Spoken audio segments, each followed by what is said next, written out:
میں چائنا کے شہر کی مصروف سڑکوں پر ٹیکسی چلا رہا تھا کہ اچانک فون کی گھنٹی بجی۔ اس ایک کال نے میری زندگی کا رخ موڑ دیا۔ پاکستان سے میرے بھائی کی آواز تھی جو روتے ہوئے بتا رہا تھا کہ تمہاری بیوی اچانک دل کا دورہ پڑنے سے انتقال کر گئی۔ وہ لمحہ میری زندگی کا سیاہ ترین لمحہ تھا۔ میں پاگلوں کی طرح ایئرپورٹ بھاگا، جیسے تیسے ٹکٹ کروایا، غم سے نڈھال پلین میں بیٹھا تو میرے آنسو زاروں قطار بہہ رہے تھے۔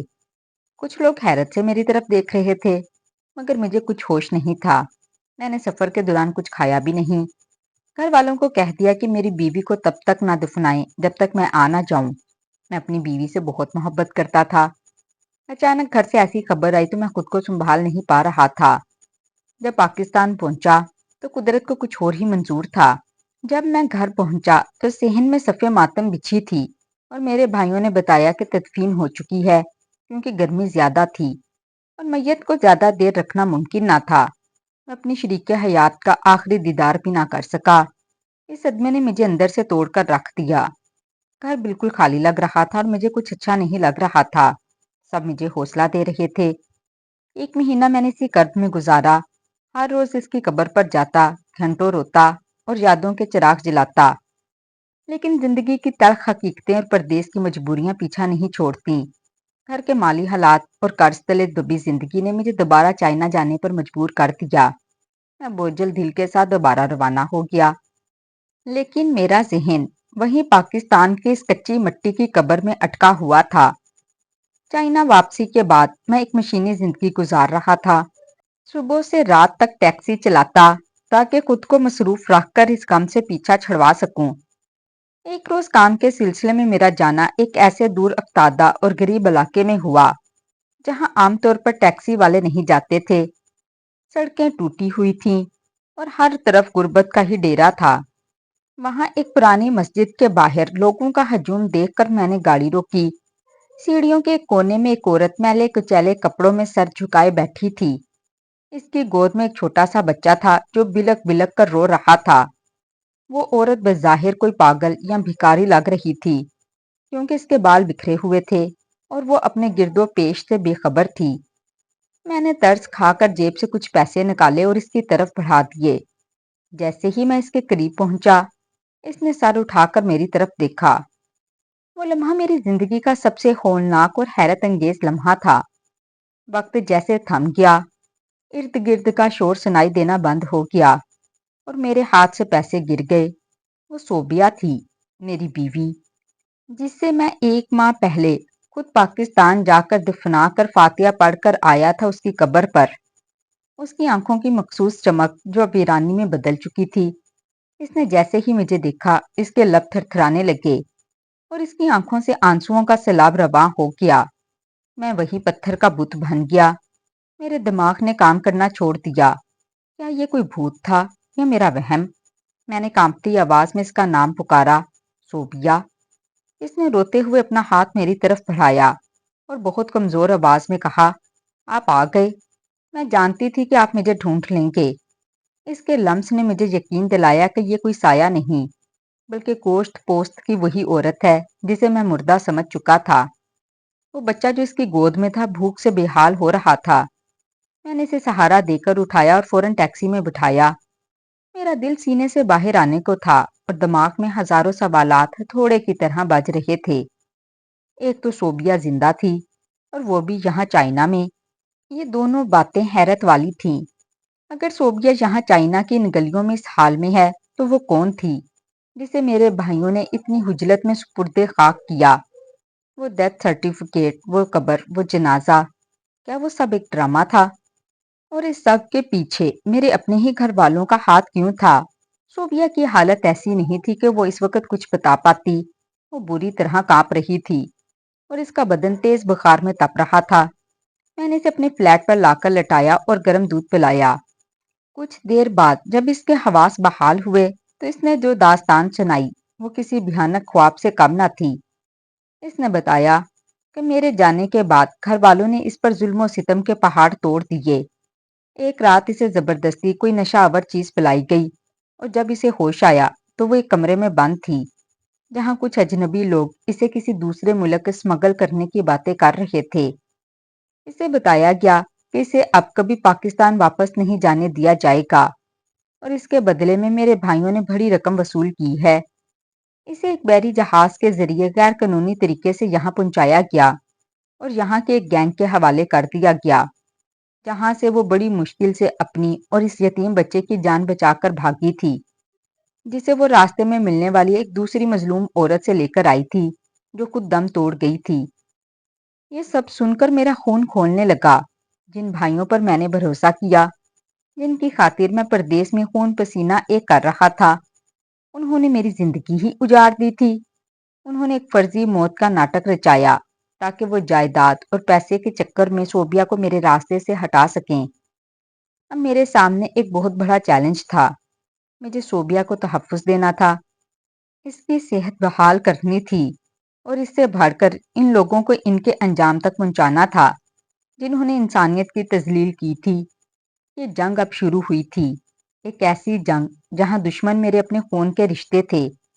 میں نے تہیہ کر لیا تھا کہ اب میں خاموش نہیں بیٹھوں گا۔ میں ان سب کے چہروں سے نقاب اتاروں گا اور صوبیہ کو اس کا کھویا ہوا مقام واپس دلاؤں گا، چاہے اس کے لیے مجھے قانون ہاتھ میں لینا پڑے یا پھر پوری دنیا سے لڑنا پڑے۔ میں صوبیہ کو اپنے فلیٹ پر لے تو آیا تھا، لیکن میرا اپنا ذہن ایک ایسی جنگ کا میدان بنا ہوا تھا جہاں جذبات اور عقل آپس میں ٹکرا رہے تھے۔ اسے بستر پر لٹانے کے بعد جب میں نے اس کے پاؤں دیکھے تو کلیجہ منہ کو آ گیا۔ وہ ننگے پاؤں کلومیٹر پیدل چلی تھی، تلوے زخمی تھے اور خون جم چکا تھا۔ وہ بچہ جسے وہ اپنا کہہ رہی تھی اب سکون سے سو چکا تھا، لیکن صوبیہ کی آنکھیں چھت کو گھور رہی تھیں، جیسے وہ اب بھی کسی خوفناک سائے کے تعاقب میں ہوں۔ میں اس کے پاس بیٹھا اور اس کا ہاتھ تھاما تو وہ بری طرح اچھل پڑی۔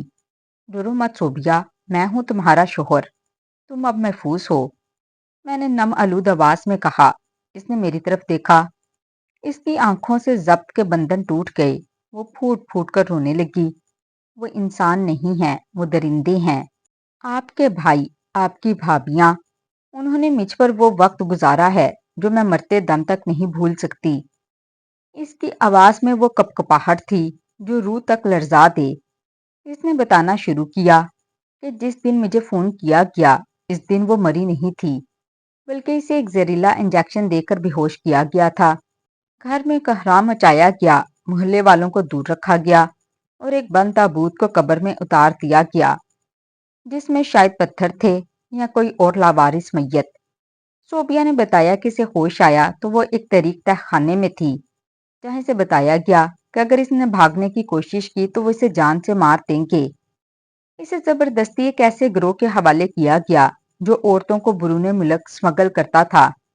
اسے چائنا کے اس پسماندہ علاقے میں ایک بوڑھے شخص کو فروخت کرنے کے لیے لایا گیا تھا، لیکن وہ ایک رات موقع پا کر وہاں سے بھاگ نکلی۔ وہ بچہ اسے ایک ریلوے اسٹیشن پر ملا تھا جہاں ایک عورت دم توڑ رہی تھی۔ اس نے اس معصوم کی زندگی بچانے کے لیے اسے اپنی گود میں لے لیا اور تب سے وہ در در کی ٹھوکریں کھا رہی تھی۔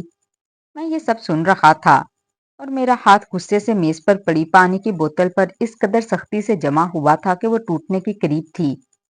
میرے اپنے سکے بھائیوں نے، جن کی شادیاں میں نے اپنی کمائی سے کیں، جن کے بچوں کی فیسیں میں یہاں ٹیکسی چلا کر بھرتا رہا، انہوں نے میری ہی زندگی کی بنیادیں ہلا دیں۔ غصے کی ایک لہر میرے پورے وجود میں دوڑ گئی۔ میں نے اسی وقت پاکستان فون کرنے کے لیے موبائل اٹھایا، لیکن صوبیہ نے میرا ہاتھ پکڑ لیا۔ نہیں، ابھی نہیں، وہ کانپتے ہوئے بولی۔ اگر انہیں پتا چل گیا کہ میں زندہ ہوں اور آپ کے پاس ہوں تو وہ اس بار ہمیں نہیں چھوڑیں گے۔ ان کے پیچھے بہت طاقتور لوگ ہیں۔ وہ گروہ جو مجھے یہاں لایا، اس کے کارندے اب بھی مجھے ڈھونڈ رہے ہوں گے۔ اس کی بات سچ تھی۔ میں چائنا میں ایک معمولی ٹیکسی ڈرائیور تھا اور یہاں کے قانون اور زبان سے میری واقفیت اتنی زیادہ نہیں تھی کہ میں اکیلا ایک بین الاقوامی گروہ اور اپنے مکار خاندان سے لڑ سکوں۔ مجھے صبر سے کام لینا تھا۔ اس رات میں سو نہ سکا۔ میں بالکنی میں کھڑا چائنا کی روشنیوں کو دیکھ رہا تھا جو اب مجھے دھندلی نظر آ رہی تھیں۔ میرا ذہن ایک ایسے منصوبے کی تلاش میں تھا جس سے میں صوبیہ کو قانونی طور پر تحفظ دے سکوں اور ان لوگوں کو بے نقاب کر سکوں جنہوں نے میری غیر موجودگی میں یہ غلیظ کھیل کھیلا۔ اور میری زندگی تباہ کر دی۔ اگلے چند دن میں نے صوبیہ کو چھپا کر رکھا۔ میں کام پر جاتا، لیکن میرے دل ہر وقت کھٹکتا رہتا کہ کہیں کوئی اس کے دروازے پر نہ آ جائے۔ میں نے اپنے ایک پرانے چینی دوست چینگ سے رابطہ کیا، جو پولیس میں کچھ اثر و رسوخ رکھتا تھا۔ میں نے اسے پوری سچائی تو نہیں بتائی، لیکن یہ ضرور کہا کہ میری بیوی کے ساتھ کچھ قانونی مسائل ہیں اور اسے تحفظ چاہیے۔ چینگ نے مجھے مشورہ دیا کہ سب سے پہلے مجھے یہ ثابت کرنا ہوگا کہ صوبیہ زندہ ہے، کیونکہ سرکاری کاغذات میں تو وہ مر چکی تھی۔ اسی دوران پاکستان سے میرے بڑے بھائی کا فون آیا۔ اس کی آواز میں وہی ہمدردی تھی جو اب مجھے زہر لگ رہی تھی۔ چھوٹے، سنا ہے تم نے دوبارہ کام شروع کر دیا ہے۔ دیکھو، ہمت نہ ہارنا، صوبیہ چلی گئی تو کیا ہوا، ہم تمہاری دوسری شادی کروا دیں گے۔ اس کی زبان سے یہ جملہ سن کر میرا جی چاہا کہ میں فون میں گھس کر اس کا گلا دبا دوں، لیکن میں نے ضبط کیا اور بہت عام لہجے میں جواب دیا، بھائی ابھی تو اس کے غم سے میں نکلا نہیں، شادی کی بات بعد میں کریں گے، بس اس کی قبر کی تصویر بھیج دیں، جی بہت اداس ہے۔ تھوڑی دیر بعد اس نے ایک قبر کی تصویر بھیجی جس پر صوبیہ کا نام لکھا تھا۔ وہ تصویر دیکھ کر میرا شک یقین میں بدل گیا کہ سازش بہت گہری ہے۔ جس تاریخ پر اسے دفن کیا گیا تھا، اس دن میں پاکستان کے لیے روانہ ہو چکا تھا، لیکن انہوں نے جنازہ میرے پہنچنے سے پہلے ہی کیوں پڑھوایا؟ اب میرے پاس ثبوت تھا کہ وہ جھوٹ بول رہے تھے۔ میں نے فیصلہ کر لیا تھا کہ اب میں دفاعی پوزیشن سے نکل کر حملے کی تیاری کروں گا۔ میں نے صوبیہ اور اس کے بچے کے نئے پاسپورٹ اور کاغذات بنوانے کے لیے خفیہ طریقے سے کام کرنا شروع کر دیا۔ مجھے معلوم تھا کہ جیسے ہی میں پاکستان کے سفارت خانے جاؤں گا، خبر پھیل سکتی ہے۔ میں نے سفارت خانے کی بجائے اپنے چینی دوست چینگ کی مدد سے وہاں کے انسانی حقوق کے ایک مقامی ادارے سے رابطہ کیا اور صوبیہ کا بیان ریکارڈ کروایا۔ جب قانونی طور پر یہ ثابت ہو گیا کہ وہ زندہ ہے اور اسے سمگل کر کے لایا گیا ہے، تو چائنا کی پولیس نے اس بین الاقوامی گروہ کے 2 کارندوں کو دھر لیا، جنہوں نے تفتیش میں میرے بھائیوں کا نام اگل دیا۔ میں نے پاکستان میں اپنے ایک وکیل دوست کے ذریعے تمام ثبوت پولیس کو فراہم کیے، جس کے نتیجے میں میرے بھائیوں اور ان کے سہولت کاروں کو گرفتار کر لیا گیا۔ جائیداد اور پیسوں کی ہوس نے انہیں جیل کی سلاخوں کے پیچھے پہنچا دیا تھا۔ میں نے صوبیہ اور اس معصوم بچے کو قانونی طور پر اپنی پناہ میں لے لیا اور ہم نے وہیں چائنا میں ایک نئی اور پرامن زندگی کا آغاز کیا۔ آج جب میں صوبیہ اور اس بچے کو ہنستا ہوا دیکھتا ہوں تو مجھے احساس ہوتا ہے کہ سچائی کی جیت چاہے دیر سے ہو مگر ہوتی ضرور ہے، اور اب ہماری زندگی میں خوف کا کوئی سایہ باقی نہیں رہا۔ تو ناظرین، کمنٹ باکس میں لازمی بتائیے گا کہ آج کی کہانی آپ کو کیسی لگی۔ اگر کہانی پسند آئی ہو تو ویڈیو کو لائک اور چینل کو سبسکرائب کر دیں۔ شکریہ۔